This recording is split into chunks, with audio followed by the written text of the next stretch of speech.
Est-ce que vous pensez qu'on peut faire un lien entre ces deux auteurs que tout oppose? Déjà, il y a 5 siècles qui les opposent et toute une culture intellectuelle qui les oppose. Mais je me faisais la réflexion que le concept de colonisabilité de Malik Ben-Nabi, on pouvait aussi quelque part le rattacher au concept de servitude volontaire développé par Étienne de la Boétie. Alors c'est qui Étienne de la Boétie? C'est un jeune homme, il est mort très jeune, il est mort à 30 ans, mais surtout il a écrit un texte révolutionnaire à l'âge de quoi 16-17 ans qui s'appelle De la servitude volontaire, dans lequel il développe l'idée que la tyrannie est tyrannique, pas tant parce qu'elle est puissante, pas tant parce qu'elle écrase les individus, mais d'abord parce que sa tyrannie est acceptée. Il a cette phrase absolument extraordinaire qui résume à peu près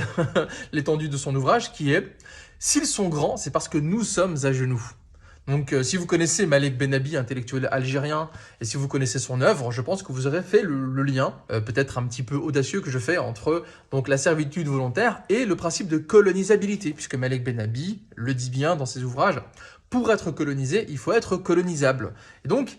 ce qui m'intéresse dans ces deux auteurs et ces deux approches, qui sont très différentes, on est bien d'accord, mais c'est quand même ce point commun qui consiste à dire, pour comprendre une domination, pour comprendre une tyrannie, pour comprendre une oppression ou une exploitation, certes, c'est intéressant de s'intéresser au mécanisme de l'oppression, comment est-ce que le dominant parvient à dominer,